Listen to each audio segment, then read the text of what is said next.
ಇವತ್ತು ನಾವಿದೀವಿ JCB operator ಜೊತೆ. ಇದ್ರ ಬಗ್ಗೆ ಸ್ವಲ್ಪ ಇನ್ಫಾರ್ಮೇಶನ್ ತಿಳ್ಕೊಳ್ಳೋಣ ಬನ್ನಿ. ಈ ಗಾಡಿನ 1 ಅವರ್ ಓಡಿಸ್ಬೇಕಂದ್ರೆ ಎಷ್ಟು ಲೀಟರ್ ಡೀಸೆಲ್ ಬೇಕು? 1 ಅವರ್ಗೆ ಅಣ್ಣ ಒಂದ 3 ರಿಂದ 4 ಲೀಟರ್ ಕುಡಿತದೆ. ಬ್ಯಾಕ್ ಲಿವರ್ ಆದ್ರೆ, ಫ್ರಂಟ್ ಆದ್ರೆ ಒಂದ್ 4-5 ಲೀಟರ್ ಕುಡಿತದೆ ಡೋಜಿಂಗ್ ಹೊಡೆದ್ರೆ. ಒಂದ್ ದಿವಸದಲ್ಲಿ 10 ಅವರ್ ಓಡಿದ್ರೆ ಈ JCB ಓನರ್ಗೆ ಎಷ್ಟು ಲಾಭ ಆಗುತ್ತೆ? ಮಿನಿಮಮ್ 10 ಅವರ್ ಓಡುತ್ತೆ. 10 ಅವರ್ ಓಡಿದ್ರೆ 3,000 ರೂಪಾಯಿ ಡೀಸೆಲ್ ಕುಡಿತದೆ. ಅಂದ್ರೆ ಡೈಲಿಗೆ ಒಂದ 5,000 ಮಿನಿಮಮ್ ಸಿಗುತ್ತೆ ಅಣ್ಣ ಓಡಿಸ್ರೆ. ಓನರ್ಗೆ 5,000 ಸಿಗುತ್ತೆ. ನಿಮ್ ಒಂದ್ ದಿವಸಕ್ಕೆ ಬಾಟಾ ಎಷ್ಟು ಕೊಡ್ತಾರೆ? ಅಣ್ಣ ಒಂದ್ ದಿವಸಕ್ಕೆ ಸಂದ ಗಂಟೆ ಮಾಡ್ರೆ 500 ಕೊಡ್ತಾರೆ.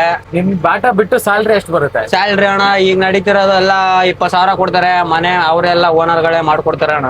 JCB ತಗೊಂಡ್ರೆ ಓನರ್ಸ್ ಯಾವತ್ತಿದ್ರು ಲಾಭನಾ ಅಥವಾ ನಷ್ಟನಾ? ಲಾಭ ಅಂತೂ ಐತೆ ಅಣ್ಣ, ನಷ್ಟ ಅಂತೂ ಆಗಿಲ್ಲ. ಬಟ್ ಅವರು ಮೇಂಟೈನ್ ಮಾಡೋತರ ಅದ್ರ ಮೇಲೆ ಇರೋದು ಕೆಲಸ ಅಣ್ಣ. ಎಷ್ಟು ಬೀಳುತ್ತೆ ಸರ್ವಿಸ್ಗೆ? ಒಂದ್ ಸರ್ವಿಸ್ಗೆ 70-80 ಅಷ್ಟು ಬೀಳುತ್ತೆ ಅಣ್ಣ.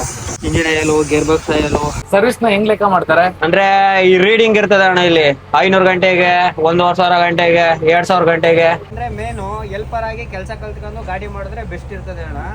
ಡೈರೆಕ್ಟ್ ಓನರ್ ಆದ್ರೂ ಇರ್ತದೆ ಅಂದ್ರೆ ದುಡ್ಡು ಜಾಸ್ತಿ ಇರಬೇಕು. ಹಂಗ್ ಮಾಡ್ತೀವಿ ಅಂದ್ರೆ